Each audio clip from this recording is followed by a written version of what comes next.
स्वागत है आपका लर्नर्स अम्ब्रेला में। दोस्तों, इस वीडियो में हम सीखेंगे रिफ्रैक्टिव इंडेक्स को डिटेल्स में।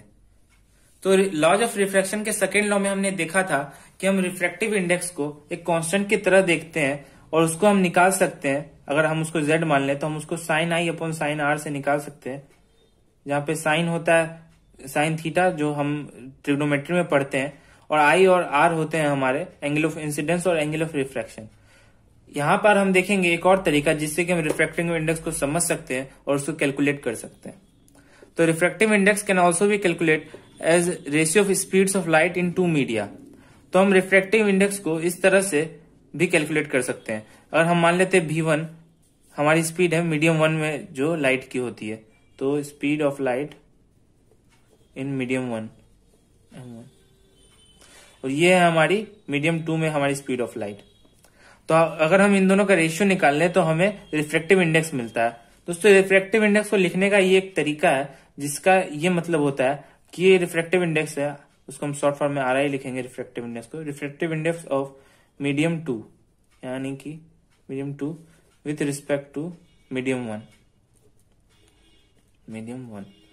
तो अगर जो भी चीज राइट साइड में नीचे में लिखी हुई होगी उसको हम पहले लिखेंगे, यानी कि उसका ही रिफ्रैक्टिव इंडेक्स होता है विथ रिस्पेक्ट टू, और जो लेफ्ट साइड में लिखी हुई है उसके रिस्पेक्ट में निकाला जा रहा है।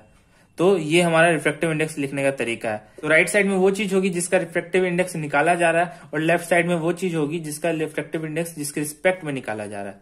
तो ये दोनों स्पीड ऑफ लाइट का रेशियो कह सकते हैं हम इसको। तो ये हमारा मीडियम 1 है और ये हमारा मीडियम 2 है। अगर इस मीडियम में हमारी लाइट की स्पीड v1 है और इस मीडियम में हमारी लाइट की स्पीड v2 है, तो अगर इन दोनों का रेशियो निकाला जाए तो हमें रिफ्रैक्टिव इंडेक्स मिल जाता है मीडियम 2 का।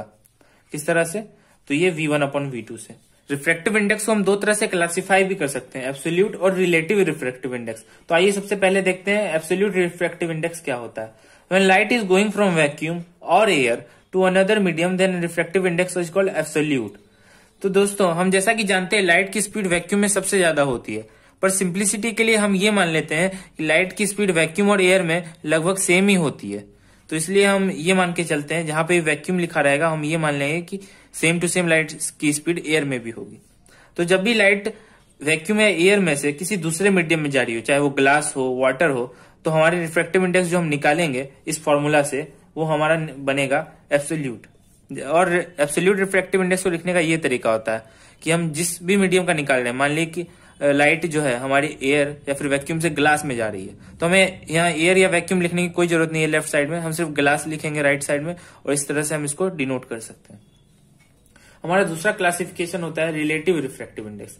तो when light is going from one medium other then vacuum और air to another medium then RI is called relative. Water से अगर ग्लास में लाइट जा रही हो तो हम उसको इस तरह से डिनोट करते हैं। यहाँ पे हमको सिर्फ ये ग्लास लिखने से काम नहीं चलेगा, हमें लेफ्ट साइड में वाटर भी लिखना पड़ेगा, क्योंकि वाटर एयर और वैक्यूम से अलग होता है। तो वाटर यहाँ पे हम साइड में लिख देंगे। तो इसको हम रिलेटिव रिफ्रैक्टिव इंडेक्स कहेंगे, क्योंकि ये हमारे रिलेटिव में निकाल रहे हैं हम वाटर के रिलेटिव में। इस तरह से आप इसको समझ सकते हैं। तो दोस्तों, एक फॉर्मूला होता है जिसको आपको याद रखना होगा।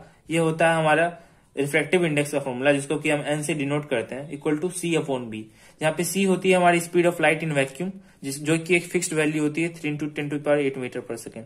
तो ये कांस्टेंट वैल्यू होती है। अब V जो है वो हमारी speed of light in medium है, यानी कि जिस भी मीडियम की हम रिफ्रैक्टिव इंडेक्स निकालना चाह रहे हैं उसमें जो स्पीड ऑफ लाइट होगी वो हमें दी होनी चाहिए ताकि हम उसका रिफ्रैक्टिव इंडेक्स निकाल सकें। तो ये C वैल्यू तो हमें पहले से ही पता है, जो कि ये हमेशा फिक्स्ड होती है, कांस्टेंट होती है।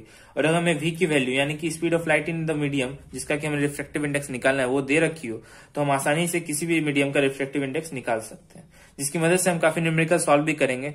तो आइए देखते हैं रिफ्रैक्टिव इंडेक्स से जुड़े कुछ इंपॉर्टेंट पॉइंट्स। इन इंपॉर्टेंट पॉइंट्स को याद रखना और समझना काफी जरूरी है, क्योंकि ये आपके बोर्ड एग्जाम्स में MCQ या फिर सब्जेक्टिव फॉर्म में आ सकते हैं। तो आइए शुरुआत करते हैं। शुरुआत करने से पहले मैं आपको एक चीज बता दूं कि मैं यहाँ आपको प्रूफ भी बताऊंगा इन सारे पॉइंट्स के, छोटे प्रूफ्स, पर आपको प्रूफ से ज्यादा इनको ध्यान रखने और समझने की जरूरत है। तो हमारा पहला पॉइंट है, a substance having higher refractive index is optically denser than another substance having lower refractive index. यानी कि जिस भी सब्सटेंस का रिफ्रैक्टिव इंडेक्स ज्यादा होगा उसकी ऑप्टिकल डेंसिटी भी ज्यादा होगी। याद रखिएगा, मैं यहाँ पर ऑप्टिकल डेंसिटी की बात कर रहा हूँ, नॉर्मल डेंसिटी की नहीं। तो आपको याद होना चाहिए, जब मैं ऑप्टिकल डेंसर मीडियम बता रहा था, ऑप्टिकल डेंसर मीडियम, तो वहां पे मैंने बताया था कि किसी भी ऑप्टिकल डेंसर मीडियम की ऑप्टिकल डेंसिटी ज्यादा होती है, और ऑप्टिकल डेंसिटी ज्यादा होने का मतलब लाइट की स्पीड कम होना, लाइट की स्पीड कम होना। तो जैसा कि हमने पिछली स्लाइड में देखा था कि हम रिफ्रैक्टिव इंडेक्स निकाल सकते हैं n = c/v से। तो अगर लाइट की स्पीड ज्यादा होगी या तो हमारा रिफ्रैक्टिव इंडेक्स कम होगा, और अगर लाइट की स्पीड कम हो जाती है तो हमारा रिफ्रैक्टिव इंडेक्स ज्यादा हो जाएगा, क्योंकि जैसे जैसे ये क्वांटिटी बढ़ेगी वैसे वैसे ये क्वांटिटी घटेगी, और जैसे जैसे ये क्वांटिटी घटेगी तो वैसे वैसे ये क्वांटिटी बढ़ेगी, क्योंकि ये इन्वर्सली प्रोपोर्शनल है, इन्वर्सली प्रोपोर्शनल है ये दोनों एक दूसरे के। इसलिए हम यहाँ पे देख सकते हैं दोस्तों कि ऑप्टिकली डेंसर मीडियम में लाइट की स्पीड भी कम होती है, इसलिए वहां पे रिफ्रैक्टिव इंडेक्स ज्यादा होगा। इस तरह से हम देख सकते हैं। अब हमारा दूसरा पॉइंट है कि higher the refractive index of a substance more it will change the direction of a beam of light passing through it.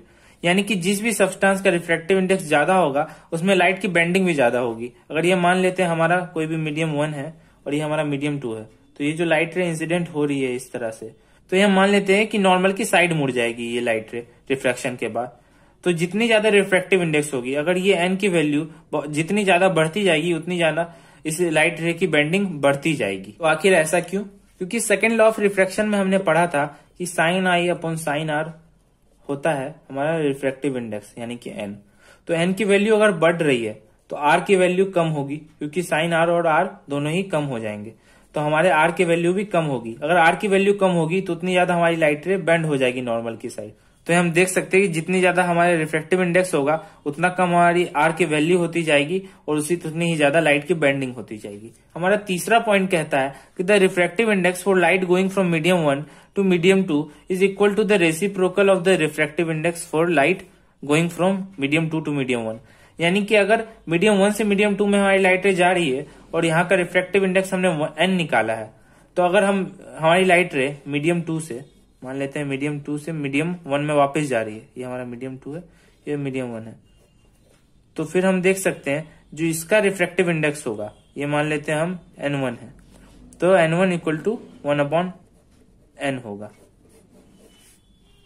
हम इसे इस तरह से भी डिनोट कर सकते हैं कि refractive index of medium 1 with respect to medium 2 is equal to 1 medium 2 with respect to medium 1। तो हमें इसे इस तरह से भी डिनोट कर सकते हैं। तो आइए देखते हैं ये होता कैसे है। तो जैसा कि हमने हमारे फॉर्मूला में देखा था कि हमारे रिफ्रैक्टिव इंडेक्स का फॉर्मूला होता है, अगर हम n(2) विथ रिस्पेक्ट टू 1 निकाल रहे हैं तो ये हमारा होगा v1/v2, और अगर हम n of medium 1 with respect to 2 निकाल रहे हैं तो ये हमारा होगा v2/v1, जो कि हमने पिछली स्लाइड में देखा हुआ है।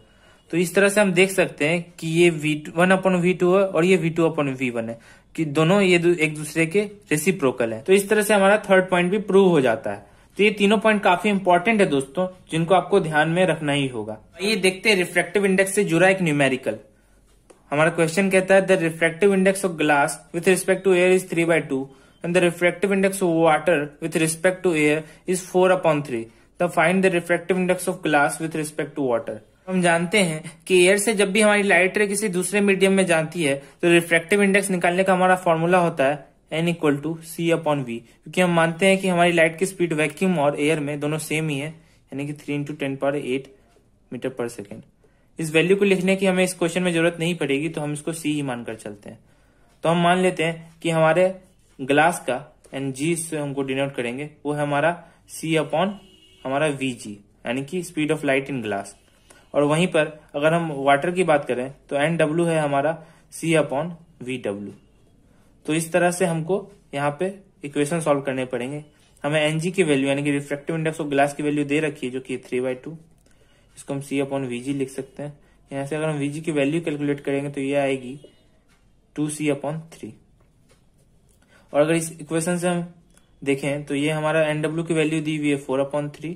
तो इस इक्वेशन से अगर हम vw यानी कि speed of light in water calculate करें तो ये आएगी 3c/4। तो हमें ये दोनों वैल्यूज मिल गई, speed of light in glass और speed of light in water. अब हमारे पास एक और फॉर्मूला होता है जिससे कि हम refractive index of glass with respect to water निकाल सकते हैं। ये होता है n of glass with respect to water. ये होगा हमारा v वाटर यानी कि speed of light in water upon speed of light in glass. तो ये हमारा speed of light in water हमें पता है, जो कि हमने 3c/4 निकाला है। और इसको अगर हम डिवाइड कर दे 2c/3 से, जो कि हमें speed of light in glass है, तो c और c यहाँ पे हम इसको 3c/4, ये उल्टा हो जाएगा 3/2c, तो ये c कैंसिल, 9/4। ये वैल्यू हमारी, आप इसको डेसिमल में कैलकुलेट कर सकते हो, ये वैल्यू हमारी कहलाएगी refractive index of glass with respect to water. तो दोस्तों आज की वीडियो में इतना ही। आशा करता हूँ आपको ये वीडियो पसंद आया हो, और अगर आपको कोई भी दिक्कत या डाउट रह गया हो तो आप कमेंट बॉक्स में आराम से पूछ सकते हो, या फिर आप हमारा टेलीग्राम चैनल ज्वाइन कर सकते हो, जिसका लिंक मैंने डिस्क्रिप्शन बॉक्स में दे दिया है। धन्यवाद दोस्तों।